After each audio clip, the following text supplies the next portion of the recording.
चला बघा, काल आपलं काय झालं बेटा, काल कॉन्स्टिट्यूशन मध्ये काल आपण बघितलं होतं संविधान किती प्रकारचं असते, 2 प्रकारचं संविधान असते. ठीक आहे, एकाचं नाव काय, संघीय, आणि दुसरं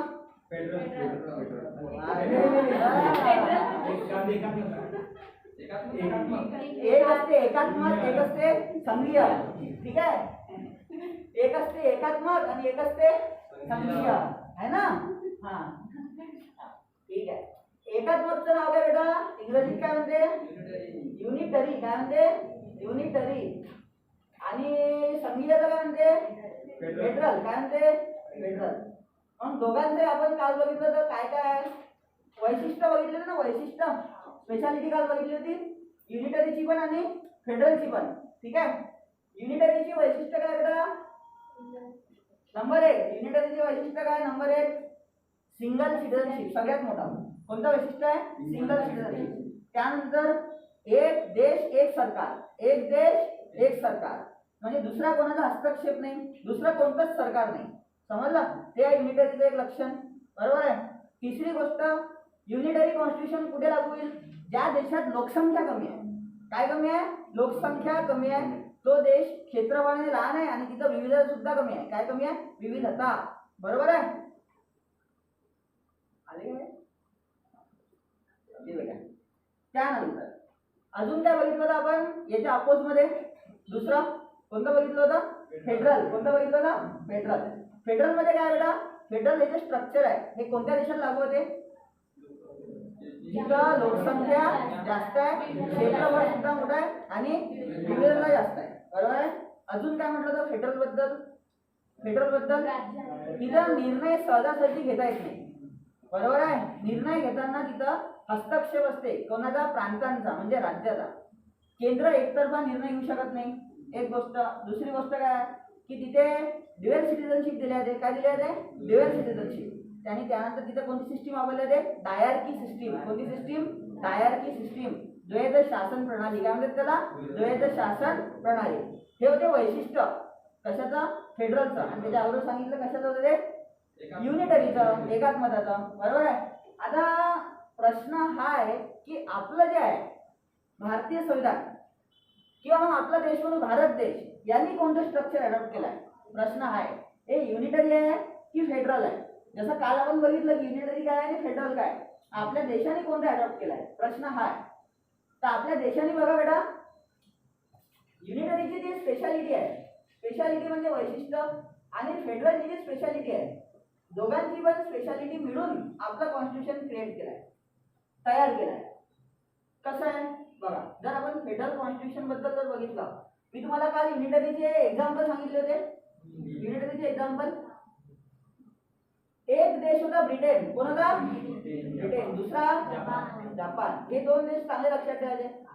फेडरल मध्ये जर सगळ्यात पहिले पाहिलं तर US, United states of America. United states of America. ठीक आहे. काय बेटा की हे जे स्ट्रक्चर आहे ना, फेडरल स्ट्रक्चर, याचं इन्व्हेन्शनच म्हणजे याचा शोधच स्वतः यूएसने लावलाय. कोणी लावलाय, यूएसने लावलाय. कारण सगळ्यात पहिले आपण एक अजून स्पेशालिटी इथं सांगितली नाही. कोणती बेटा, लिखित संविधान. कोणतं संविधान, लिखित संविधान. फेडरल स्ट्रक्चर मध्ये देशाचं संविधान असते कसं असलं पाहिजे, लिखित असलं पाहिजे. कसं असलं पाहिजे, लिखित असलं पाहिजे. युनिटरी मध्ये काय, लिखित नसलं पाहिजे असं नाही आहे. समजलं का. पण काय म्हटलंय, आठवते काय म्हटलंय, अनिवार्य नाही. लिखित असणे अनिवार्य नाही. समजलं, म्हणजे लिखितही चालते, अलिखितही चालते. जसं आता बघा युनिटरी मध्ये हे 2 देश आहे ना, याच्यात ब्रिटनचं अलिखित आहे पण जपानचं लिखित आहे. जपानचं लिखित आहे. समजलं का. म्हणजे काय, पण तरी सुद्धा दोन्ही देशांनी कोणतं अडॉप्ट केलंय, युनिटरी. कोणता, युनिटरी. मग आता जो आपला देश आहे ना, आपल्या देशात काय स्पेशालिटी आहे आणि आपण कोणतं अडॉप्ट केलंय, आपल्याला हे बघायचं आहे. काय बघायचं आहे, हे. आता मी तुम्हाला काल हे लेक्चर जेव्हा एंड होणार होतं तेव्हा तुम्हाला सांगितलं होतं की आपण याचं घेतलंय आणि याचं घेतलंय.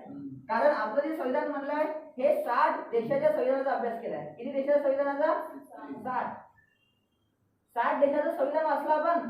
बरोबर आहे. आणि सगळ्या देशातले चांगले चांगले मुद्दे घेऊन आपण आपलं संविधान बनवलं. आपण आपलं संविधान बनवलं. आता बघा, आपल्या या संविधानाचे जे लक्षण आहे हे आपल्याला बघायचे आहे. आता बरोबर समजून घ्या. पहिली गोष्ट हे की आपल्या संविधानाला म्हटलं काय जाते, जसं आता कोणी युनिटरी म्हणते ना, जसं युनिटरी असेल ज्याचं फेडरल आहे ते फेडरल म्हणतात. बरोबर आहे.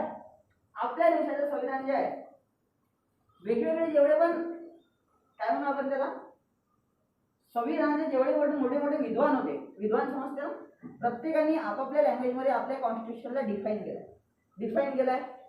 बघा, एक विद्वान होते त्यांचं नाव होतं के.सी. व्हियर. काय नाव होतं बेटा? के.सी. व्हियर. हा प्रश्न एमपीएससी मध्ये आलेला आहे. लक्षात ठेवा, राज्यसेवेमध्ये. यांचं म्हणणं आहे की भारताचं संविधान जे आहे हे अर्धसंघात्मक आहे. काय बेटा? हे अर्धसंघात्मक. अर्धसंघात्मक म्हणजे माहिती आहे कोणता? याला म्हणते बेटा इंग्लिशमध्ये क्वासी फेडरल. काय म्हणते? Quasi federal. हा वर्ड तुम्हाला मी काय सांगितलं होता? Quasi federal. क्वासी म्हणजे हाफ होते. क्वासी म्हणजे काय बेटा? हाफ. लक्षात ठेवा, क्वासी फेडरल. कोणी म्हटलं असं? के.सी. व्हियर. दुसरा व्यक्ती, याचं नाव तुम्हाला माहित आहे? जी ऑस्टिन माहिती आहे ना? याने काय म्हटलंय संविधानावर टीका करताना? काय म्हटलं याने? जी ऑस्टिनने संविधानावर टीका करताना काय म्हटलं बेटा? One party body. काय म्हटलं त्यांनी? One party body. माहिती आहे ना? ग्रॅन्युअल ऑस्टिन आहे. ठीक आहे. याने काय म्हटलंय की आपलं जे संविधान बनवलंय भारत देशाचं हे सहकारी संघात्मक आहे. कसं आहे बेटा? सहकारी संघात्मक. लक्षात ठेवा. इंग्रजीमध्ये कसं म्हणतात सहकारी संघात्मकला? Corporate federal. लक्षात ठेवा, कॉर्पोरेट फेडरल या टाईपचं कॉन्स्टिट्यूशन आहे. त्यानंतर एक याचं नाव तुम्हाला माहिती आहे, हा लिहिणार होता आपलं आयव्हर जेनिंग्स. याचं नाव आहे तुम्हाला. ठीक आहे. याने म्हटलंय की आपलं संविधान कसं आहे? केंद्रीय करण्यासोबत संघीय. म्हणजे कसं आहे? सेंट्रलायझेशन विथ फेडरल. प्रत्येकाने आपापल्या भाषेत या संविधानाची एक वेगळी व्याख्या दिली आहे. आपल्या संविधानाची एक केस आहे S.R. बोमई. लक्षात ठेवा, S.R. बोमई. मराठीमध्ये आता बोमई. S.R.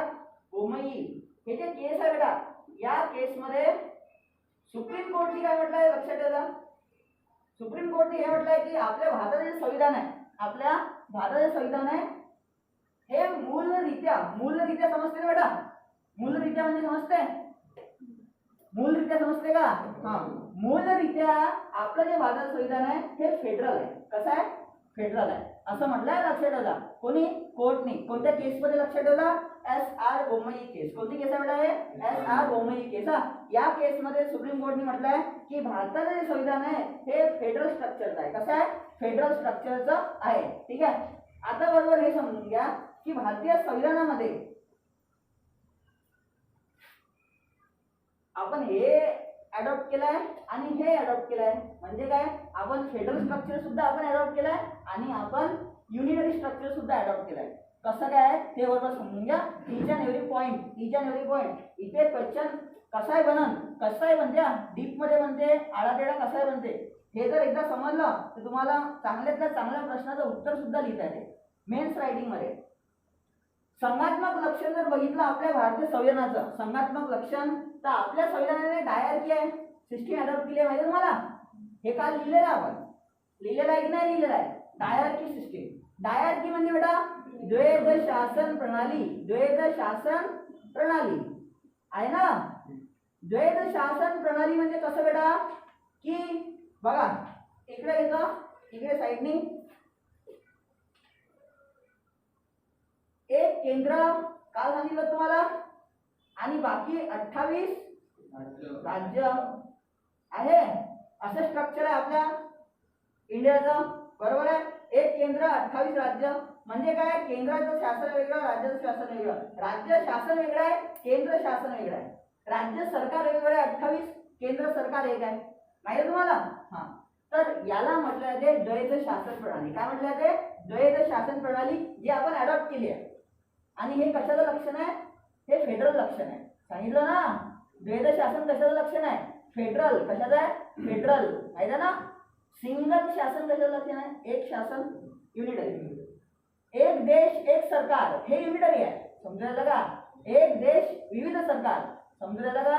हे संघात्मक लक्षण आहे. हे कोणतं लक्षण आहे? संघात्मक लक्षण आहे. तर आपल्या देशात एक देश एक सरकार आहे का? वेगवेगळ्या सरकार आहे ना, म्हणून आपण कोणतं अडॉप्ट केलंय मग? डायआर्की संघात्मक लक्षण. समजलं का? समजलं? सेकंड पॉइंट आपण याच्यातला कोणता अडॉप्ट केलाय? याच्यातला संघात्मक लक्षण मधला बघा, separation of power. Separation of power म्हणजे केंद्राच्या शक्ती वेगळ्या आणि राज्याच्या शक्ती वेगळ्या. तुम्हाला काल मी थोडंसं चांगलं सांगितलं होतं ब्रीफ मध्ये. केंद्राच्या शक्ती वेगळ्या, केंद्राच्या शक्ती वेगळ्या. केंद्राची शक्ती, राज्याची शक्ती, या दोन्ही शक्तीचं केलं बेटा सेपरेशन. सेपरेशन म्हणजे ते विकेंद्रीकरण. काय बेटा? विकेंद्रीकरण. विकेंद्रीकरण केले बेटा केंद्राच्या शक्तीचं आणि राज्याच्या शक्तीचं. कशामध्ये दिलेलं आहे विकेंद्रीकरण? 7व्या सूचीमध्ये. कोणत्या सूचीमध्ये बेटा? 7व्या सूचीमध्ये दिलाय की नाही दिलाय? दिलाय ना 7व्या सूचीमध्ये. आपण बघितलं होतं 7व्या सूचीमध्ये बघा आपल्याकडे 3 सूची आहे. किती सूची आहे? 3 सूची आहे. एक आहे बेटा केंद्र सूची. कोणती सूची? केंद्र सूची. दुसरी राज्य सूची आणि तिसरी समवर्ती सूची. कोणती सूची बेटा? समवर्ती सूची.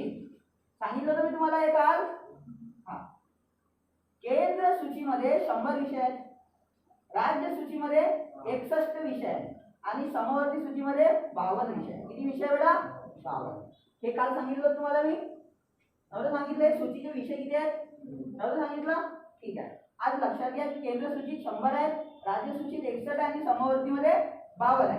तसं आपण जेव्हा स्पेशल हा लेसन आहे, शेड्यूलचा एक लेसन आहे, जेव्हा सूचीचा एक लेसन पाहू वेगळा तेव्हा एकदम डिटेल मध्ये पाहू. सध्या लक्षात घ्या की एवढ्या सध्या आहेत. समजलं ना? सध्या असं आहे ठोस एवढं लक्षात ठेवा की एवढ्या सूची आहेत. तर आपला हे मोठा मुद्दा आहे की सेपरेशन ऑफ पॉवर 7व्या शेड्यूल मध्ये दिलेला आहे.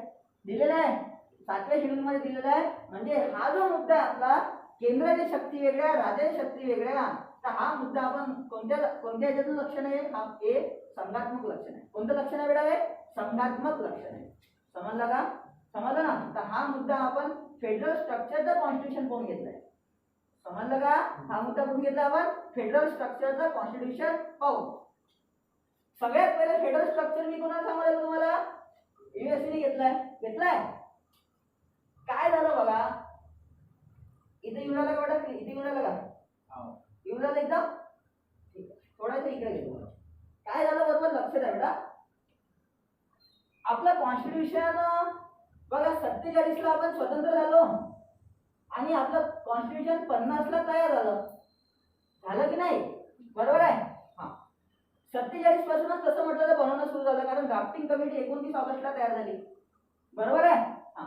त्याचं नाव आलं होतं फक्त 46 पासून तर मीटिंग आवडल्या. समजलं ना? ड्राफ्टिंग कमिटी जेव्हा बसली तेव्हा मग तेव्हा ओरिजिनल सुरू झालं. आता एक इथं विषय झाला की आता ड्राफ्टिंग कमिटीकडे हा प्रश्न होता, जे 7 सदस्यीय समिती होते त्यांच्याकडे प्रश्न हा होता की आता संविधान बनेल तसंही आपलं बनवू आपण. बरोबर आहे.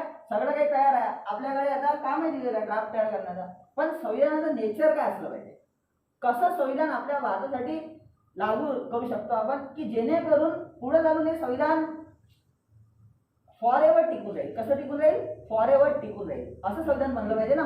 बरोबर आहे. हा एक प्रश्न ड्राफ्टिंग कमिटीकडे. मग आता बघा ड्राफ्टिंग कमिटीने मी तुम्हाला सांगितलं 7 देशाचं संविधान वाचून. बरोबर आहे. मग आता स्ट्रक्चर बघितले तर 2 स्ट्रक्चर लक्षात आले. एक युनिटरी असते बा आणि एक कोणतं असते? एक फेडरल असते. बरोबर आहे. आता हे थोडंसं लक्षात घ्या की एक तिसरं स्ट्रक्चर सुद्धा इथे निघालं होतं. तिसरं स्ट्रक्चर जे कॉन्स्टिट्यूशन मध्ये विचार झाला होता यांचा आणण्याचा, ते थर्ड स्ट्रक्चर लक्षात ठेवता. जर का आला गेला तर त्याचं नाव आहे परिसंघ. काय नाव आहे? परिसंघ. याला इंग्लिश मध्ये म्हणते कॉन्फेडरेशन. कॉन्फेडरेशन हे सुद्धा एक स्ट्रक्चर आहे. जसं फेडरल आहे ना, तसं युनिटरी आहे, तसं एक स्ट्रक्चर आहे परिसंघ. पण याला कोणी अडॉप्ट केलं नाही. पण तेव्हा ती गोष्ट झाल्या हा एक विषय निघाला होता की आपण करू शकतो काय बा. कसं आहे माहिती काय स्ट्रक्चर? युनिटरी कसं आहे? एक देश एक सरकार. फेडरल कसं आहे? एक देश अनेक सरकार. बरोबर आहे. हे कसं आहे? हे सगळ्यात पहिले तर तुम्हाला विचारलं कोणी अडॉप्ट केलं होतं परिसंघ किंवा आणलं कोणी, तर लक्षात ठेवा हे सुद्धा युएसएने आणलंय. कोणी आणलंय? युएसएने. युएसए आपल्याला माहिती आहे 1976 ला स्वतंत्र झाला ना. युएसए कॉन्स्टिट्यूशन बनवलं जेव्हा स्वतंत्र झाला ना, युएसए कडे 13 राज्य होते. किती राज्य होते बेटा लक्षात ठेवा? 13. आता युएसए कडे 50 आहे. किती आहे सध्या? 50. युनायटेड स्टेट्स किती आहे सध्या? 50. तेव्हा किती होते स्वतंत्र झाला ना? 13. कॉलनी होत्या. कॉलनी तुम्हाला माहिती आहे कॉलनी काय असते? ओळखला ना कॉलनी, बरोबर? उपनिवेश होते ते, माहित आहे? यांना स्वातंत्र्यासाठी फ्रान्सने सुद्धा मदत केली किंवा ब्रिटनवाल्यांनी चालले गेले. मग यांच्याकडे 13 राज्य होते, बरोबर समजून घ्या. तर यांनी हे सिस्टीम यूज केलेली कॉन्फेडरेशन. म्हणजे काय की समजा आता 1 2 3 4 बघा 4 म्हणून समजून घ्या, 13 साठी लागू आहे. समजा हे एक राज्य आहे, हे एक राज्य आहे, हे एक राज्य आहे, हे एक राज्य आहे. 4 राज्य आहेत कॉन्फेडरेशन मध्ये समजून घ्या. 4 राज्य काय करतात बेटा? समूह तयार करतात. एक समूह समजतं, ग्रुप तयार करतात. काय तयार करतात? एक ग्रुप तयार करतात. असा 13 राज्यांनी एक ग्रुप तयार केला होता, ठीक आहे? आणि इथे काय असते? इथं हे राज्य हे राज्य हे राज्य असे 13 राज्य आहेत. 13 राज्य राहतील ग्रुपमध्ये, पण स्वतःचे निर्णय स्वतः घेऊ शकतील. म्हणजे जर का एखाद्याला वेगळा व्हायचं असेल तर तो वेगळा होऊ शकतो. समजून राहिलं का? समजून राहिलं? एखाद्याला जर वेगळं व्हायचं असेल या कॉन्फेडरेशन मधून, या परिसंघातून, तर तो वेगळा होऊ शकेल. हे स्ट्रक्चर आहे कॉन्फेडरेशन. म्हणजे जर का समजा एक न्यूयॉर्क आहे इथं, समजा एक आहे न्यूयॉर्क, बरोबर आहे, कॅलिफोर्निया. आता समजा जेवढे पण आहेत हे जे न्यूयॉर्क आहे त्यांनी जर म्हटलं की समजा पुढे जाऊन मला वेगळं व्हायचं आहे, कॉन्फेडरेशन जर सिस्टीम असली तर त्याला वेगळं होता आलं असतं. अशी पॉवर होती कॉन्फेडरेशन होते. समजलं का? परिसंघामध्ये म्हणजे काय होतं की इथं जरी हे संघ होतं, एक होते, पण तरी सुद्धा माहिती का यांच्या शक्ती ज्या आहे ना ह्या सेपरेट होत्या. समजून राहिलं का? यांच्या शक्ती सेपरेट होत्या. आणि हे जे आहे समजा हे राज्य या राज्यावर कोणत्याच प्रकारची शक्ती असा हे करू शकत नव्हता की नाही बा इथे इम्पोज नव्हती त्याची पॉवर त्याच्याबद्दल चालत होती. पण त्याच्याकडे एवढी शक्ती होती की तो परिसंघातून बाहेर निघू शकत होता. काय निघू शकत होता? बाहेर निघू शकत होता. मग समजा आपल्या इथे जर आपण हे अडॉप्ट केलं असतं, आता ती हालत कशी राहिली की समजा आजच्या काळात आता समजा साऊथ पूर्ण बाहेर निघून गेलं असतं, निघालं असतं की नाही? केरळवाल्यांनी म्हटलं असतं आम्हाला पाहिजेच नाही, आम्ही भारतात राहतच नाही, आम्ही आमचं वेगळं राज्य बनवतो, एक देशच बनवून टाकतो. तामिळनाडू जिथं जिथं समजा ज्यांना पटून नाही रथे वेगळे झाले असते, भारतातून झाले असते ना, तर हे सुद्धा एक लक्षात ठेवा, हे सुद्धा स्ट्रक्चर आणलं गेलं होतं. मग युएसएनीस याला एक अपडेट केलं आणि युएसएनीस मग स्वतः याच्याऐवजी ते आणलं फेडरल. काय आणलं बेटा? फेडरल. तर आता लक्षात ठेवा आपल्याकडे समस्या काय झाली, संविधान निर्माते जे लोक होते आपले यांच्याकडे काय प्रश्न आला की आता स्ट्रक्चर कोणतं घ्यावं आपण? बरोबर आहे ना? संविधानाचं नेचर कसं असलं पाहिजे जेणेकरून हे संविधान फॉरएव्हर टिकून राहील. मग आता काय झालं बेटा की 2 देश आले, एक आहे युएसए आणि एक आहे कॅनडा. एक आहे कॅनडा. लक्षात ठेवा, ठीक आहे? दोन्ही देशात फेडरल स्ट्रक्चर आहे, इथे आहे इथे आहे. लक्षात ठेवा. मग आपल्याकडे प्रश्न हा आला की भाऊ आता युएसएचं घेतं हे स्ट्रक्चर की कॅनडाचं घेतं? समजलं? 60 देशाचं संविधान वाचल्यानंतर आपण 2 देश काढले साईडनं, काही साईडनं काढले समजतं ना? कपडे घाले घेतो कसे काढून ठेवतो साईडनं, मग पाहत राहतो तसे साईडनं काढलेले, ठीक आहे? आणि याच्यावर फायनल मग बळीबाजी झाली, खूप जास्त विचार झाला आणि शेवटी निर्णय अंतिम तर ड्राफ्टिंग कमिटीकडे होता, ठीक आहे? मग त्यांनी डिसाईड केलं की नाही आपण आता काय करू की आपण स्ट्रक्चर घेऊ याचं. कोणाचं बेटा? कॅनडाचं. हे लक्षात ठेवायचं की जर विचारलं भारतीय संविधानामध्ये जर फेडरल स्ट्रक्चर आहे हे कोणत्या देशातून घेतलंय तर लिहायचं बेटा कॅनडा. काय लिहायचं? कॅनडा. काय लिहायचं बेटा? कॅनडा. तर कॅनडा हा एक सोर्स आहे. सोर्सेस ऑफ कॉन्स्टिट्यूशन आपला एक लेसन आहे, त्यात मी तुम्हाला प्रत्येक गोष्ट सांगेन की काय कुठून काय घेतलंय. समजलं? तर हे जे स्ट्रक्चर आहे लक्षात ठेवा आपण युएसए मधून नाही घेतलाय, आपण कुठून घेतलाय बेटा? कॅनडा मधून. कुठून घेतलाय? कॅनडा मधून. ठीक आहे? राहील लक्षात? हा. आता बघा डायरकी मध्ये काही समस्या नाही. डायरकी मध्ये काही समस्या नाही. एक केंद्र राज्य त्याला म्हणजे डायरकी, द्वैध शासन. सेपरेशन ऑफ पॉवर मध्ये काही समस्या नाही. सेपरेशन ऑफ पॉवर केंद्राची सूची वेगळी, राज्याची वेगळी, समवर्ती सूची वेगळी. समवर्ती मध्ये केंद्राचे कायदे आणि राज्याचे कायदे, बरोबर आहे? हे समवर्ती. तिसरी गोष्ट रिटर्न कॉन्स्टिट्यूशन राहील. आहे आपलं रिटर्न कॉन्स्टिट्यूशन आहे ना, बरोबर आहे? फेडरलचं पण काय रिटर्न कॉन्स्टिट्यूशन राहील, आपलं आहे रिटर्न, इथं समस्याच नाही, बरोबर आहे? त्यानंतर फेडरलचं म्हणणं काय असते, रिजिड ॲज वेल ॲज फ्लेक्सिबल. रिजिड ॲज वेल ॲज फ्लेक्सिबल म्हणजे काय, रिजिड म्हणजे होते बेटा कठोर, रिजिड म्हणजे काय होते कठोर, आणि फ्लेक्सिबल म्हणजे होते सौम्य. सौम्य म्हणजे काय माहिती का, आपलं तुम्हाला मी त्या दिवशी केशवानंद भारतीमध्ये सांगितलं होतं की एवढं कठोर आहे की काहीच बदलवता येत नाही, पण एवढं सौम्य आहे की सगळंच बदलता येते. सांगितलं होतं ना केशवानंद भारतीमध्ये त्या केसमध्ये. तर आपलं जे स्ट्रक्चरमध्ये हा माइंड एवढा लक्षात होता, रिजिड ॲज वेल ॲज फ्लेक्सिबल म्हणजे आपलं संविधान एवढं सौम्य आहे, एवढं सौम्य आहे की काही बदलवता पण येते, पण इतकं कठोर आहे. हे जेव्हा आपण कॉन्स्टिट्यूशनचा एक लेसन आहे बेटा, संविधान संशोधन. कोणता लेसन आहे, संविधान संशोधन. त्या लेसन मध्ये तुमचं पूर्ण clear crystal point each and एवढ्या की काय आहे रिजिड ॲज वेल ॲज फ्लेक्सिबल. ठीक आहे, कठोर काय आहे आणि सौम्य काय हे तुम्हाला समजून जाईल. कुठपर्यंत बदलू शकते, काय नाही बदलू शकत सगळं. ठीक आहे, त्यानंतर याचं एक अजून लक्षण आहे इंडिपेंडंट ज्युडिशियरी. इंडिपेंडंट ज्युडिशियरी याला म्हणजे बेटा स्वतंत्र न्यायपालिका. काय म्हणते याला, स्वतंत्र न्यायपालिका. आता इथे मी तुम्हाला काल सांगितलं होतं, जर का केंद्र आणि राज्यात विवाद झाला तर हस्तक्षेप कोण करते, न्यायपालिका. कोण करते, न्यायपालिका. सुप्रीम कोर्ट असो, हायकोर्ट असो, हे करतात हस्तक्षेप, बरोबर आहे. त्यांचे वादविवाद सोडवणं हे न्यायपालिकेचं कर्तव्य आहे आणि न्यायपालिका सोडवते. मग न्यायपालिकेला जर त्यांचं वादविवाद सोडवायचे असेल तर न्यायपालिका कोणाच्या दबावात असली पाहिजे, केंद्राच्या किंवा राज्याच्या दबावात असली पाहिजे का न्यायपालिका, नाही. केंद्राच्या दबावात असेल तर केंद्रातून निर्णय देईल, राज्याच्या दबावात असेल तर राज्यातून निर्णय देईल. काल सांगितलं दोन दोस्तांचे भांडण झाले, तिसरा जर कोणी येऊन राहिला तो दोघांपैकी कोणाच्या दबावात असला पाहिजे का, दोघांपैकी एकाच्या दबावात असला तो तिकडून जास्त बोलल ना, बरोबर आहे. तर न्यायपालिका कशी असली पाहिजे, स्वतंत्र असली पाहिजे. कशी असली पाहिजे, स्वतंत्र असली पाहिजे. आणि आपण आपली न्यायपालिका तेवढी स्वतंत्र बनवली आहे, आपण आपली न्यायपालिका तेवढी स्वतंत्र बनवली आहे. हा सुद्धा इंडिपेंडंट ज्युडिशियरी हा आपण असाच्या असाच युएसए मधून घेतलाय, असाच्या असाच आपण कुठून घेतलाय, युएसए मधून घेतलाय. इंडिपेंडंट ज्युडिशियरी त्याला म्हणजे बेटा स्वतंत्र न्यायपालिका. हा एक सगळ्यात चांगला टॉपिक आहे आपल्या कॉन्स्टिट्यूशन मध्ये. हा जेव्हा सुरू करू तेव्हा याच्यात पूर्ण डिटेल मध्ये आपण बघू काय स्वतंत्र न्यायपालिका, कोर्ट, कोर्टच्या जजेस, सगळ्या गोष्टी पाहू आपण. ठीक आहे, त्यानंतर rule of law. Rule of law, rule of law म्हणजे काय बेटा, याला म्हटलं ते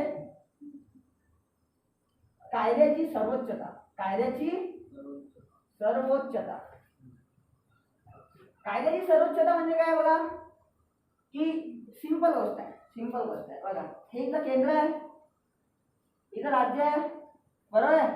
केंद्र, राज्य आणि तिसरा ऑर्गनायझेशन कोण राहिलं, आपण तर न्यायपालिका आहे ना. म्हणजे ना केंद्र मोठं आहे, ना राज्य मोठं आहे, ना न्यायपालिका मोठी आहे. समजायला का, इथं मोठा कोणाला केलं गेलं आहे फेडरल स्ट्रक्चर मध्ये, कायद्याला. कोणाला मोठं केलं गेलं आहे, कायद्याला. आणि कायदा म्हणजे संविधान. समजलं का, कायदा म्हणजे संविधान. तर संविधानाची सर्वोच्चता राहील असं सांगितलं गेलं आहे. कोणाची सर्वोच्चता राहील, संविधानाची. जेव्हा कधी किती मोठा डिस्प्यूट झाला तर प्रायोरिटी पहिले संविधानाला दिली जाईल, समजलं. आणि त्याच्या बेसिसवरच निर्णय घेतला जाईल, त्याच्या बेसिसवरच निर्णय घेतला जाईल. असं आहे फेडरल स्ट्रक्चरचे पॉईंट.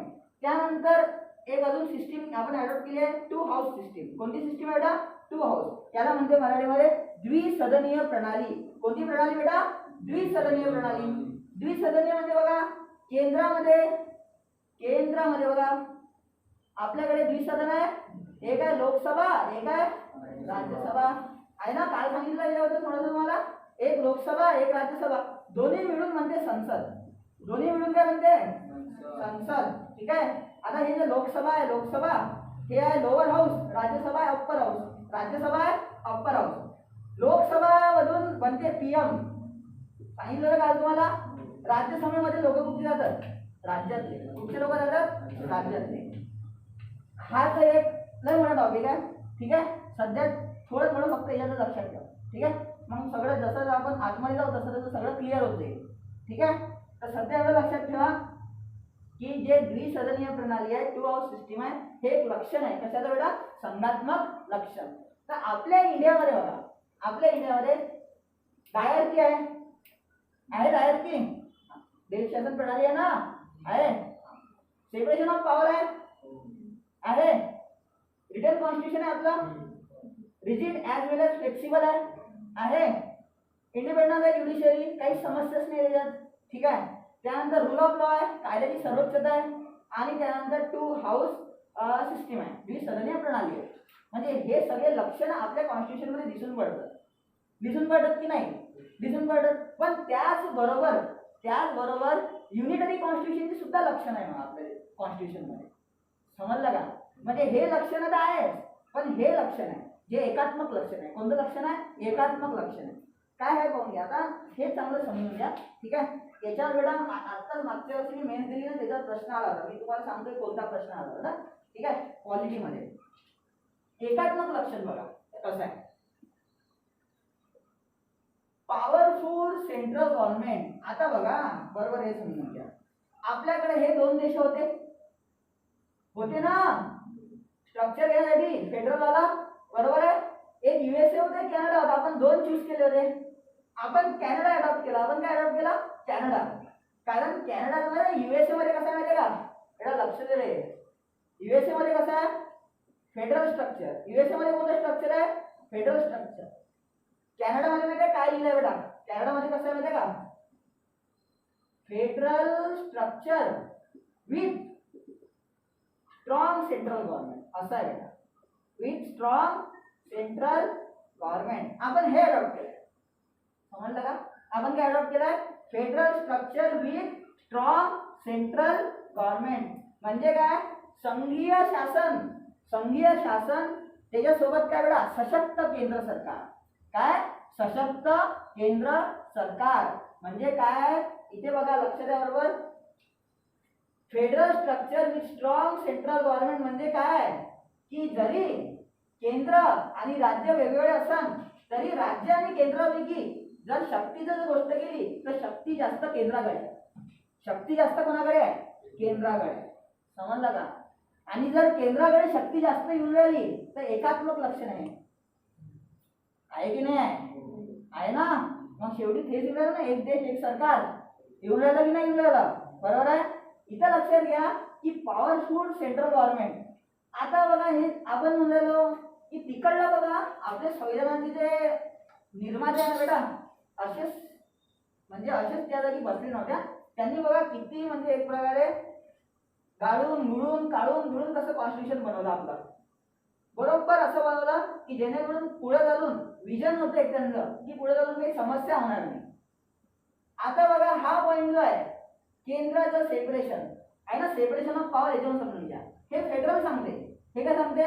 फेडरल की सेपरेशन असलं पाहिजे. युनिटरी काय म्हणते?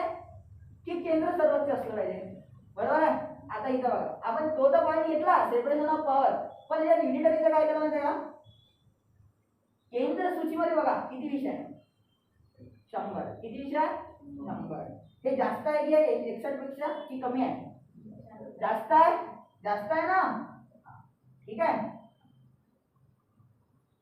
61 राज्यामध्ये आहे. ठीक आहे. 100 केंद्रामध्ये आहे आणि समवर्ती सूचीमध्ये 52 आहे. आता बघा इथं कशा प्रकारे कॉन्स्टिट्यूशन बनवलं आणि कशा प्रकारे इथं बरोबर समजून घ्या.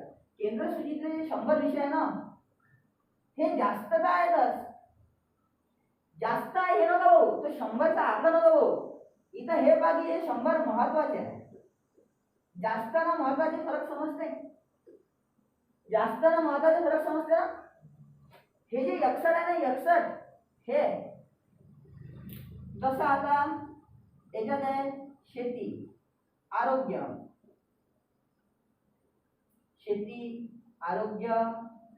विमा. त्यानंतर जर आपण बघितलं काल सांगितलं तर पोलीस सांगितलं होतं ना. हे जे विषय आहे हे राज्यामध्ये आहे. हे 61 आहेत. आकड्याला कमी आहे पण तसे महत्वाने कमी आहे. समजून राहिला का? ज्याच्यावर राज्य कायदा करू शकते. आणि तिसरी जी गोष्ट आहे ना समवर्ती सूची हे 52 याच्यात तर केंद्राचा हस्तक्षेप आहे की नाही आहे? बरोबर आहे. याच्यात राज्य आहे केंद्र आहे. मग आता इथं काय आहे? इथं बघा जर हे समवर्ती सूचीमधले डायरेक्ट असं लिहिलेलं आहे संविधानामध्ये लिखित आहे ना आपलं. जर का पुढे जाऊन डिस्प्यूट झाला, जर काय एखादा विषय आहे याचा एज्युकेशनचा विषय काल बघितला तर एज्युकेशनचा विषय बघितला का? जर का एज्युकेशनचा विषय मध्ये शिक्षण विषय आहे शिक्षण विषयामध्ये जर समजा आता महाराष्ट्र स्टेट गव्हर्नमेंटने एखादा दुसरा नियम काढला, एखादा एक नियम काढला आणि केंद्र सरकारचा नियम काढला, तर नियम कोणाचा भारी? प्रश्न हा आहे. कारण विषय समवर्ती सूचीचा आहे ना. राज्याने जर एक नियम काढला की भाऊ शाळेचा टाइम 12 ते 5 राहील, समजून घ्या, शाळेचा टाइम किती राहील? 12 ते 5 राहील. आणि जर केंद्राने नियम काढला की शाळेचा टाइम 12 ते 4:30 राहील, किती राहील? 12 ते 4:30 राहील. समजून घ्या. तर भारी कोणाचा पारडा आहे? केंद्राचा. भारी कोणाचा पारडा आहे? केंद्राचा. समजून घ्या. राज्य किती जोरानं बोललं तर 5 वाजेपर्यंत ठेवा, तरी शाळे आलेले 4:30 वाजता सोडा लागला.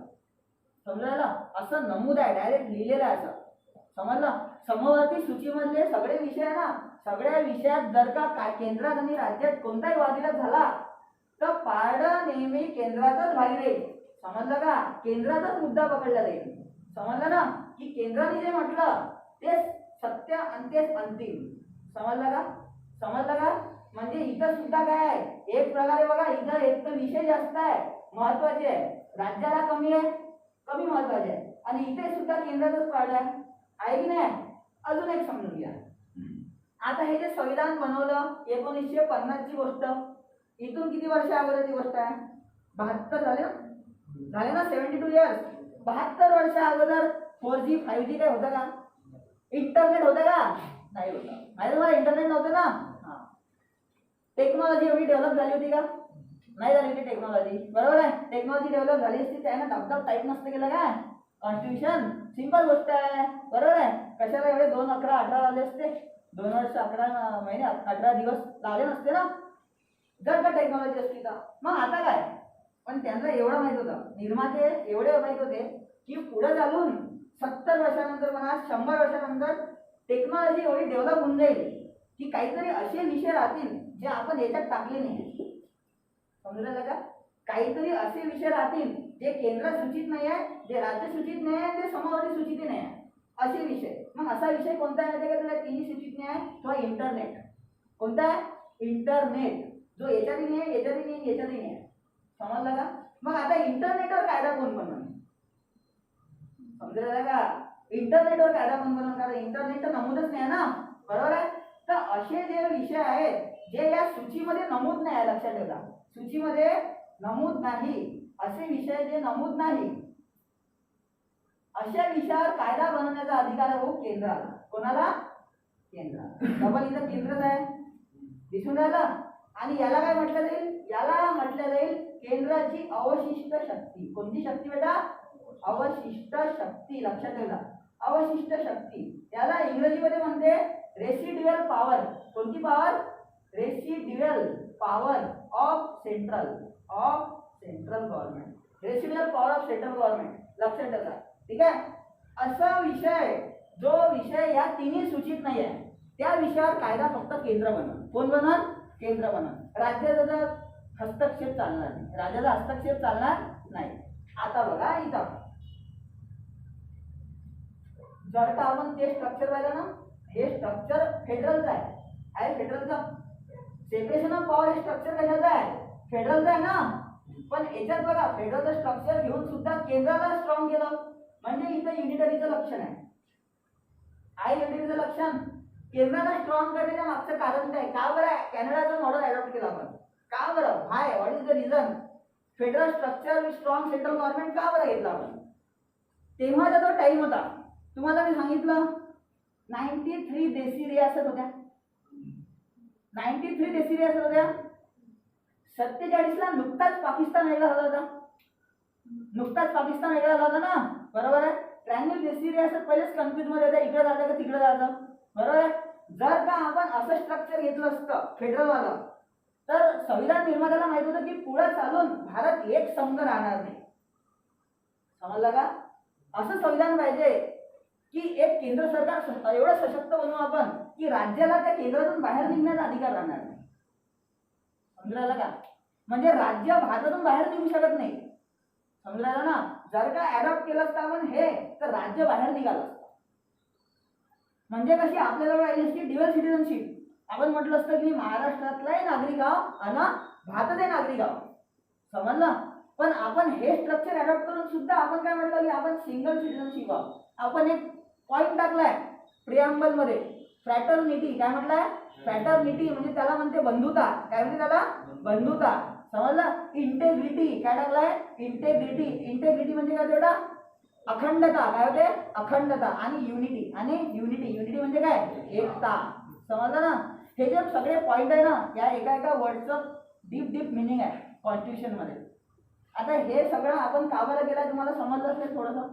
का बरं आपण हे केंद्राला सर्वोच्च केलाय? केंद्राला का बरं? कारण त्या टाइमी बेटा, त्या टाइमी सिच्युएशन अशी होती, जर का आपण हे स्ट्रक्चर अडॉप्ट केलं असतं तर लगेचच 3-4 वर्षातच संविधान तयार झाल्यानंतर खूप सारे राज्य वेगळे झाले असते. समजलं? भारत एक संघ राहिला असता का? असं संविधान पाहिजे तर जे फॉरेवर चालेल, फॉरेवर चालेल आणि भारत एक बनून राहील. भारत एक बनून राहील. म्हणून हे अडॉप्ट करावं लागलं आपल्याला, federal with strong central government. तर सेंट्रलला स्ट्रॉंग केलं म्हणजे हे एकात्मक लक्षण आहे. पण सेंट्रलला एवढे स्ट्रॉंग नाही केलं.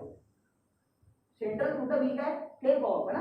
सेंट्रल कुठं वीक आहे ते पाहू. जसं काल जर एक मुद्दा बघितला, तुम्हाला सांगितलं की द्विसदनीयमध्ये बघा लोकसभेच्या वर राज्यसभा आहे. लोकसभेच्या वर राज्यसभा आहे आणि राज्यसभा राज्याची आहे. समजलं का? राज्यसभा कोणाची आहे? राज्याची आहे. समजलं ना? तर सेंट्रलला काही एवढे शक्तिशाली नाही केलं की एकदमच की राज्यांना एकदम दाबून टाकलं. समजलं ना? राज्यांना एकदम दाबून टाकलं एवढं केंद्र पण शक्तिशाली नाही. दुसरी गोष्ट काय, आपण एकात्मक लक्षण घेतलंय, सिंगल सिटिझनशिप. हे घेतलं आपण. आता सांगितलं एकल नागरिकता. काय घेतली आपण? एकल नागरिकता. म्हणजे काय, आपण म्हणू शकतो मी महाराष्ट्रातला रहिवासी आहे, पण हे नाही म्हणू शकत की महाराष्ट्राचा नागरिक आहे. नागरिक आपल्याला म्हणाला लागेल भारतीय. आपण कोण एवढा? भारतीय. आपण हे म्हणू शकतो की फक्त इथचा निवासी आहे किंवा रहिवासी आहे, त्याला म्हणते डोमेसियल. काय म्हणते त्याला? डोमेसियल सर्टिफिकेट असते ना सगळ्यांकडे, त्याच्यावर लिहिलं राहते महाराष्ट्राचा रहिवासी आहे म्हणून. समजलं? पण नॅशनॅलिटी जी आहे आपली इंडियन राहील. काय राहील? इंडियन राहील. काल सांगितलं firstly and lastly we are Indians. बरोबर आहे? We are not Maharashtrians, we are Indians. Okay? कारण आज ना उद्याला ड्युटी करायला लागली, केरळला गेले, कर्नाटकला गेले, कुठे गेले तर मग का तिची होऊन जाणार तुम्ही? आहे ना? शेवटी काय सांगावं लागेल? इंडियन्स. काय सांगावं लागेल? इंडियन्स. ठीक आहे. त्यानंतर इंटिग्रेटेड ज्युडिशियल सिस्टीम. आता बघा इंटिग्रेटेड आणि इकडे दिलं आहे इंडिपेंडन्स. इंडिपेंडन्स. इंडिपेंडन्स म्हणजे काय? स्वतंत्र न्यायपालिका. इंडिपेंडन्स म्हणजे काय? स्वतंत्र न्यायपालिका. त्याच्यावर कोणाचं हे नाही, प्रेशर नाही ना केंद्राचं ना राज्याचं, अशी आहे ना. आणि हे स्ट्रक्चर कोणाचं आहे? संघात्मक लक्षण आहे. बरोबर आहे? पण आता बघा इंटिग्रेटेड जे आहे ना, इंटिग्रेटेड म्हणजे काय थोडे एकात्मक. इंटिग्रेटेड म्हणजे काय होते? एकात्मक. आता बघा इंटिग्रेटेड कसं आहे का? इंटिग्रेटेड ज्युडिशियल सिस्टीम जसं आपल्या इथे बघा, इथे येतो साईडनी सगळ्यात वरचा आपल्याला माहिती आहे सुप्रीम कोर्ट आहे. कोणतं कोर्ट आहे? सुप्रीम कोर्ट आहे. त्याला सर्वोच्च न्यायालय म्हणते. कोणतं न्यायालय? सर्वोच्च न्यायालय. याच्या खाली हायकोर्ट आहे. याच्या खाली हायकोर्ट आहे, जे 25 आहे सध्या. किती आहे? 25. आणि याच्या खाली येते डिस्ट्रिक्ट कोर्ट. कोणतं कोर्ट? डिस्ट्रिक्ट कोर्ट, ज्याला जिल्हा न्यायालय म्हणते. जे आपल्या अमरावतीत आहे ना ते जिल्हा न्यायालय. कोणतं न्यायालय? जिल्हा न्यायालय. जे प्रत्येक जिल्ह्यात असते, प्रत्येक जिल्ह्यात असते. ठीक आहे. राज्याचं हायकोर्ट असते आणि सर्वात वरचं जे अपीलीय न्यायालय, अपेक्स कोर्ट, अपेक्स म्हणजे ना सर्वोच्च, त्यावेळेला सुप्रीम कोर्ट. कोणतं कोर्ट आहे? सुप्रीम कोर्ट, जे न्यू दिल्लीमध्ये. कुठे? न्यू दिल्लीमध्ये. ठीक आहे. तर इंटिग्रेटेड ज्युडिशियल सिस्टीम म्हणजे काय माहिती का? आपल्या इथं असं नाही आहे की केंद्रासाठी वेगळं सुप्रीम कोर्ट आणि राज्यासाठी वेगळं सुप्रीम कोर्ट. असं आहे का आपल्याकडे? असं आहे का आपल्याकडे? आपल्याकडे केंद्रासाठी ठेस आहे, राज्यासाठी ठेस आहे, तर जिल्ह्यासाठी ठेस आहे. सुप्रीम कोर्ट एकच आहे. समजलं का? अमेरिकेमध्ये म्हणजे काय? अमेरिकेमध्ये वेगवेगळे कोर्ट्स आहेत. अमेरिकेमध्ये म्हणजे कसे कोर्ट्स आहेत? तर न्यूयॉर्कसाठी वेगळं आहे, वेगळं सुप्रीम राहील. दुसऱ्या स्टेटसाठी वेगळं राहील, तिसऱ्या स्टेटसाठी वेगळं राहील. असं वेगळे सुप्रीम कोर्ट आहे. कुठे बेटा? न्यूयॉर्क, आपल्या USA मध्ये. पण आपल्या इथं तसं नाही. आपल्या इथं कसं आहे? इंटिग्रेटेड आहे. कसं आहे? इंटिग्रेटेड. म्हणजे याच्याच खाली सगळे. कोणाच्या खाली? बघा सुप्रीमच्या खाली सगळे. अशी लाईन आहे बरोबर लागली. समजलं? बरोबर. इथचा माणूस तिथं प्रमोट होते, तिथचा माणूस तिथं प्रमोट होते. समजलं का? हे कोर्टमध्ये सांगितलं तुम्हाला की तिथं न्यायाधीश बनण्यासाठी काय योग्यता आहे, काय नाही, किती वर्षाची ड्युटी पाहिजे. समजलं ना? तर हे सगळे कसे आहेत? हे इंटिग्रेटेड सिस्टीम आपल्याला सुप्रीम कोर्टची. लक्षात ठेवा. हे सुद्धा एक कशाचं लक्षण आहे? हे एकात्मक लक्षण आहे. हे कशाचं लक्षण आहे? एकात्मक, युनिटरी गव्हर्नमेंटचं लक्षण आहे. हे आपण अडॉप्ट केलंय. इंडिपेंडन्स घेतला इकडून आणि इंटिग्रेटेड घेतला इकडून. समजलं का? इंडिपेंडन्स घेतला हे लक्षण आहे. इंडिपेंडन्स हे संघात्मक लक्षण आहे. आणि इंटिग्रेटेड लक्षण कशाचं आहे? हे एकात्मक लक्षण आहे. म्हणजे आपण हे दिले आपल्या कोर्टला आणि हे दिले आपल्या कोर्टला, समजलं? दोन्ही गोष्टी आपण घेतल्या, ॲडॉप्ट केलेल्या आहेत. त्यानंतर सगळ्यात मेन इमर्जन्सी प्रोव्हिजन. सगळ्यात मेन इमर्जन्सी प्रोव्हिजन, याला म्हणजे बेटा आपत्काल. काय म्हणते? आपत्काल. इमर्जन्सी म्हणजे आपत्काल. आता बरोबर हे समजून घ्या आपत्काल काय आहे. इथेच लिहून देतो साईडनी आपत्काल. आपल्या इंडियामध्ये लक्षात ठेवा, आपल्या इंडियामध्ये 3 प्रकारच्या इमर्जन्सी आहेत. किती प्रकारच्या इमर्जन्सी आहेत? 3 प्रकारचे. एकाचं नाव आहे नॅशनल इमर्जन्सी. कोणती इमर्जन्सी बेटा? नॅशनल इमर्जन्सी, जे आर्टिकल 352 मध्ये आहे. कशामध्ये आहे? 352, 352 मध्ये आहे. ठीक आहे. दुसरी गोष्ट आहे बेटा स्टेट इमर्जन्सी. कोणती इमर्जन्सी? State emergency. हे आर्टिकल 356 मध्ये. कशामध्ये? 356. याला म्हणते मराठीमध्ये राष्ट्रीय आपत्काल, याला म्हणते मराठीमध्ये राज्य आपत्काल. कोणता आपत्काल? राज्य आपत्काल. अजून एक नाव आहे प्रेसिडेंट रूल, राष्ट्रपती राजवट सुद्धा म्हणते आले. काय म्हणते? राष्ट्रपती राजवट. हे 356 आहे ना, त्याला म्हणते राष्ट्रपती राजवट. ठीक आहे. आणि एक तिसरी इमर्जन्सी आहे फायनान्शियल इमर्जन्सी. कोणती इमर्जन्सी? फायनान्शियल इमर्जन्सी, जे आहे 360 मध्ये. कशामध्ये? 360 मध्ये. ठीक आहे. याला म्हणते वित्तीय आपत्काल. कोणता आपत्काल? वित्तीय आपत्काल. एक गोष्ट लक्षात ठेवा, असा प्रश्न विचारते, असं विचारतं की भारतीय संविधानात असं कोणतं आर्टिकल आहे, असं कोणतं आर्टिकल आहे ज्याचा आतापर्यंत वापर केला गेला नाही. तर लक्षात येतं 360. कोणता बेटा? 360, ज्याचा आतापर्यंत स्वातंत्र्यापासून कधी वापर केला गेला नाही. समजलं ना? म्हणजे फायनान्शियल इमर्जन्सी लावण्याचा कधी वेळ आला नाही. लक्षात ठेवा, हा प्रश्न खूपदा विचारला गेला. आता बघा, आपत्काल जे आहे national emergency, state emergency, financial emergency, याच्यात आपण हे स्ट्रक्चर कसं घेतलं माहिती का? एकात्मक लक्षण. जसं नॅशनल इमर्जन्सी कधी लागते माहिती का? जसं तुम्हाला काय सांगितलं होतं, युद्ध स्थिती निर्माण झाली. काय होते? युद्ध स्थिती. समजा जर आता भारतात समजा चायना पाकिस्तान कोणी जर समजा केलं, बाहेरून युद्ध झालं, ठीक आहे, किंवा अंतर्गत युद्ध झालं. अंतर्गत समजते का? अंतर्गत युद्ध समजते ना? तर त्या सिच्युएशनमध्ये नॅशनल इमर्जन्सी लागते. प्रेसिडेंट लावत असते. कोण लावत असते? प्रेसिडेंट. ठीक आहे. प्रेसिडेंट लावते, ते लोकसभेत पारित होते, राज्यसभेत पारित होते, आणि सरळ सरळ असं म्हणा की केंद्र लावते. कोण लावते? केंद्र लावते. कारण प्रेसिडेंट, लोकसभा, राज्यसभा केंद्र आहे ना सगळं, बरोबर आहे. तर संसद लावते. कोण लावते? संसद लावते, बरोबर आहे. मग आता इथं काय माहिती काय? बघा, बरोबर समजून घ्या. हे समजा एक बटन, हे बटन आहे ना, समजा आपली बटन आहे ना, बटन तसं स्ट्रक्चर आहे बघा याचं, त्या बटन सारखं आपलं. आता समजा हे बटन आहे. आता समजा आपलं स्ट्रक्चर कसं आहे? आपलं फेडरल स्ट्रक्चर आहे. कसं आहे? फेडरल स्ट्रक्चर आहे. ठीक आहे. फेडरल आहे ना आपला. ठीक आहे. जर का इमर्जन्सी लागली, किंवा युद्ध स्थिती निर्माण झाली, तर एक प्रकारे माहिती आहे का? जसा 352 लागला की फटकन असं समजा हे बटन दाबते. बटन दाबल्यावर माहिती आहे का आपलं संविधान कसं माहिती आहे का? फटकन त्याचा नेचर चेंज करून टाकते. जसं बटन दाबली तसं नेचर चेंज होऊन जाते आणि आपण इकडे चाललो जातो. समजून आलं का?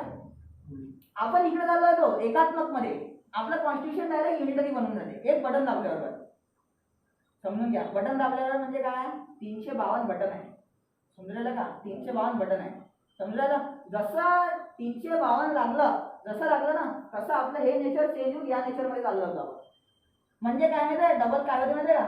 एक राज्य, एक सरकार आणि एक नियम. समजलं? त्याला म्हणजे नॅशनल इमर्जन्सी. ठीक आहे.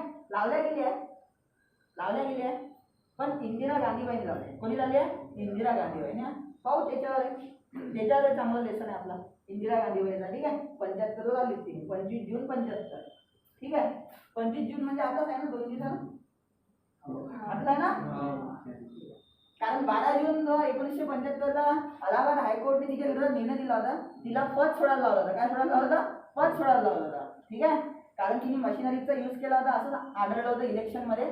म्हणजे इलेक्शन थोडंसं असं चुकीच्या पद्धतीने केलं गेलं बा असं आढळलं होतं अलाहाबाद हायकोर्टमध्ये. अलाहाबाद हायकोर्टने तिला गिल्टी म्हणजे दोषी ठरवलं होतं आणि तिला सांगितलं होतं की भाऊ 12 दिवसाच्या पद सोडून दे, ऑफिस सोडून दे. कशाचा? पीएमचा. ठीक आहे. मग ते तिने लय प्रयत्न केले पण प्रयत्न विफल झाले. कारण सुप्रीम कोर्टमध्ये गेली ती. सुप्रीम कोर्ट ऐकायला तयार नव्हतं काही तिचं. मग त्या टायमिंग नंतर तिने मग इमर्जन्सी लावून दिली. मग डायरेक्ट इमर्जन्सी. आणि कारण सांगितलं होतं युद्ध तर झालं नव्हतं. मग कारण सांगितलं होतं की आंतरिक विद्रोह आहे, अंदरल्या अंदर युद्धस्थिती निर्माण झाली म्हणून इमर्जन्सी लावून ठेवला. समजलं?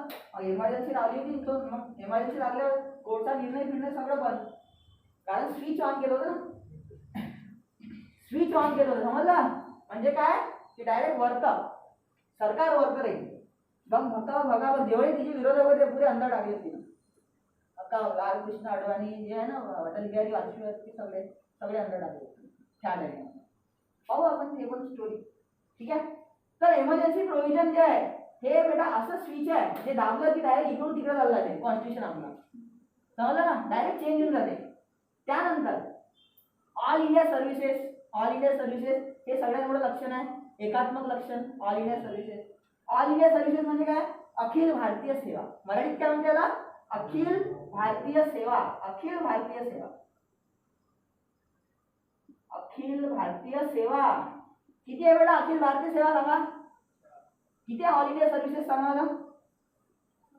ऑल इंडिया सर्व्हिसेस किती आहे? 4. कोणत्या कोणत्या सांग?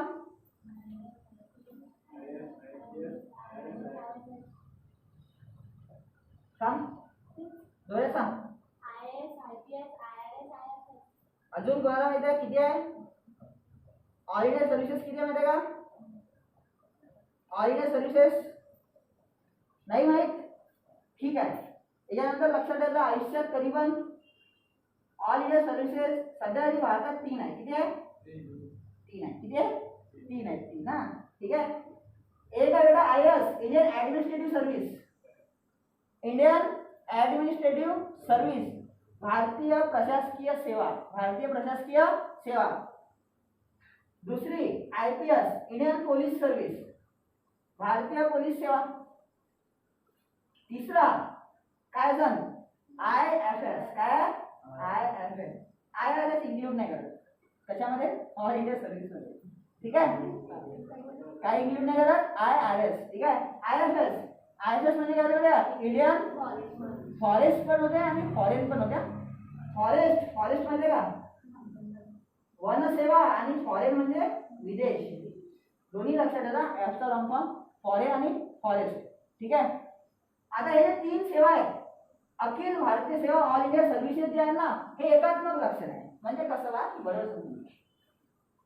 आता उद्या जर समजा गलती चुकीने जर कोणी बनला याच्यातला काहीतरी बनला 3 पैकी सेवा कोणाला घेतली असं बरोबर त्याला घेतली समजा.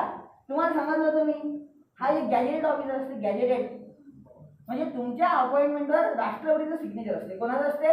राष्ट्रपतीचं सिग्नेचर. आता जर समजा द्रौपदी मुर्मू बनन. आता कोण बनन? द्रौपदी मुर्मू. पहिली आदिवासी महिला आणि सेकंड महिला राहील. प्रतिभाताई पाटील फर्स्ट होती, हे सेकंड राहील जर बनली तर. पण बनते 100%, कारण बीजेपीची कॅन्डिडेट आहे तर बनणारच आहे द्रौपदी मुर्मू. ठीक आहे. आता बघा की हे जे IAS IPS किंवा IFS आहेत, आपण समजा याचं बोलू, IAS बद्दल बोलू, जिल्हाधिकाऱ्याबद्दल, डिस्ट्रिक्ट मॅजिस्ट्रेट बद्दल. आता समजा हा समजा आपली पवनीत कौर मॅडम है ना. पवनीत कौर मॅडम आल्या इथं. कुठं? पवनीत कौर मॅडम आल्या. कुठं आल्या? अमरावतीमध्ये. कुठं आल्या? अमरावतीमध्ये. ठीक आहे. आता त्यांना जे पाठवलं आहे ते स्टेट सगळे घेतले नाही. ठाकरे वगैरे काही घेतले नाही. त्यांना पाठवलं कोणी आहे? केंद्राने पाठवलं आहे. कोणी पाठवलं आहे? केंद्राने. म्हणजे राज्यात केंद्राचा माणूस आहे. समजून लागेल. राज्यात कोणाचा माणूस आहे? केंद्राचा माणूस आहे. निगराणी ठेवण्यासाठी. काय ठेवण्यासाठी? निगराणी ठेवण्यासाठी. थोडस इतिहासात जर तुम्ही गेले तर तुम्हाला समजून जाते. इतिहासात वेलेझलीची सिस्टीम होती. कोणती सिस्टीम होती? लॉर्ड वेलेझलीची सिस्टीम. कोणती होती?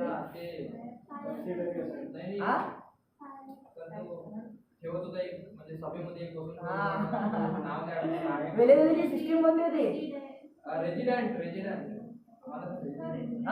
ठेवता सिस्टीमचं नाव.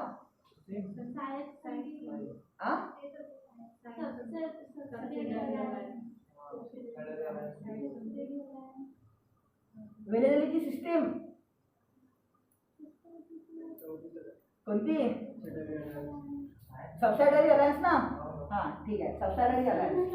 हां ते सबसायडरी अलायन्स. ठीक आहे, सबसायडरी अलायन्स सिस्टीम होती कोणाची? वेलेलिटीची. आता हे सिस्टीम थोडीशी बरोबर इकडे लागू होते. केंद्राचा एक माणूस प्रत्येक जिल्ह्यात केंद्रावर निगराणी ठेवायची. तुम्ही जर उद्या जिल्ह्यावर निगराणी ठेवायची, सॉरी, तुम्ही जर उद्या जाऊन जिल्हाधिकारी बनले, एक वेळ चुकून चुकून ठीक आहे, तर महाराष्ट्रातले ज्या राज्यात जाण त्या राज्याचा सीएम तुम्हाला किती फोन करा तर तुम्ही त्याचं काम नाही ऐकलं तर काहीच फरक नाही पडत. हा, पण जर का तुम्हाला सेंट्रल मिनिस्टरला फोन आला तर तुमचं ते आद्य कर्तव्य आहे. आद्य कर्तव्य समजते ना, कारण तुम्ही सेंट्रल अपॉइंटेड आहे. कोण आहे? Central appointed. ठीक आहे, तुम्ही जिल्ह्यासाठी काम करायला म्हणून इथं काम करायला म्हणून हे महाराष्ट्रात आहे तर मग महाराष्ट्राचा काही सीन नाही, रोल नाही. पगार आपण तिकडून घेऊन राहिलो, पगार माहिती ना तिकडून.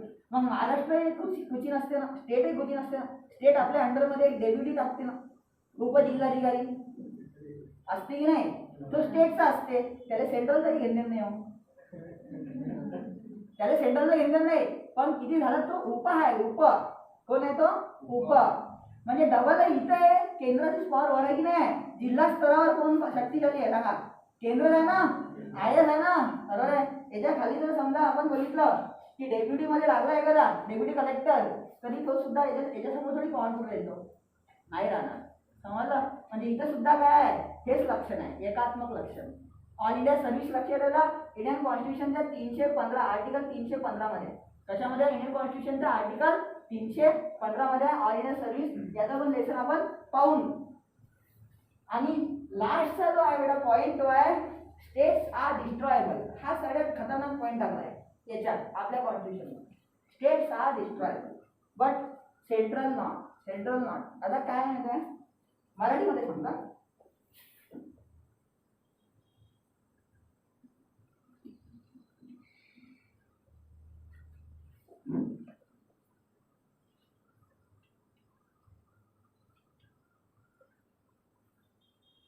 राज्य हे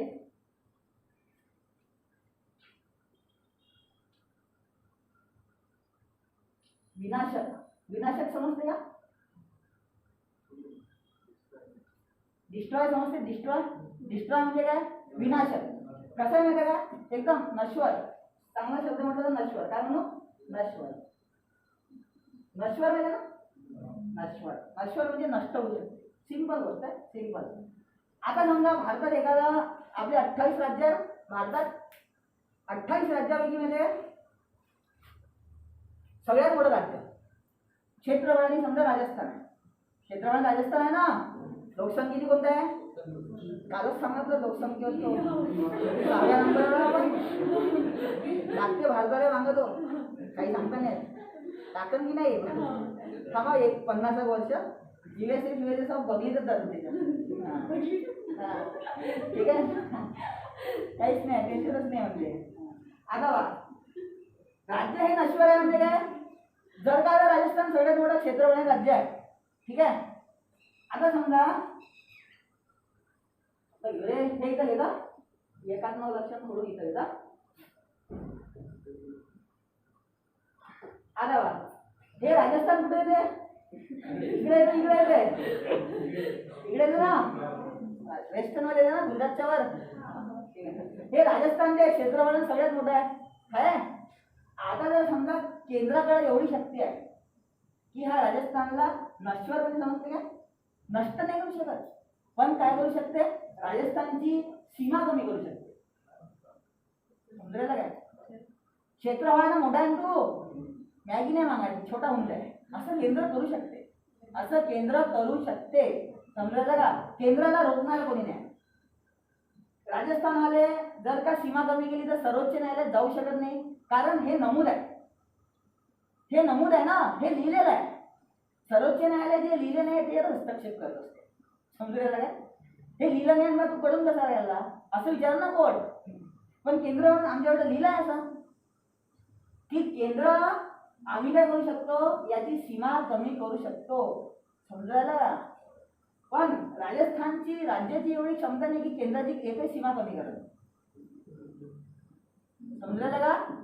कोणत्या राज्याची एवढी क्षमता नाही की केंद्राची सीमा कमी करत, पण केंद्र कोणत्या राज्याची सीमा कमी करू शकते. समजलं का? त्याच्या बाउंड्रीवर कमी करायचे आहे, वाढवायचे आहे, हे केंद्राकडे आहे. हे कोणाकडे आहे? केंद्राकडे आहे. एक राज्य तोडून डायरेक्ट 2 राज्य करू शकते केंद्र. एक्झाम्पल पाहिलं तर आंध्र प्रदेश, तेलंगणा, बिहार, ओडिसा, बरोबर आहे. गुजरात, महाराष्ट्र, सौराष्ट्र होतं पहिले, हे सुद्धा वेगळं झालं. सध्याचं लेटेस्ट मध्ये पाहिलं तर हे आंध्र प्रदेश आणि तेलंगणा 2015 आंध्र प्रदेश आणि तेलंगणा. हे काय स्वतः आंध्र प्रदेशने केलं की तेलंगणाने केलं? हे केंद्राने केलं.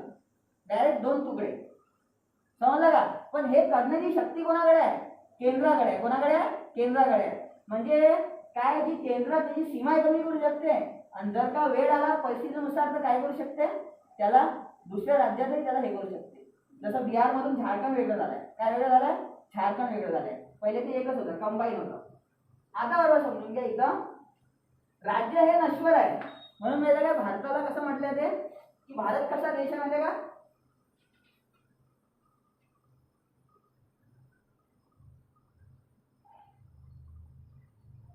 असं म्हटलं जातं की केंद्र हे नश्वर राज्यांचे अनश्वर प्रतीक आहे.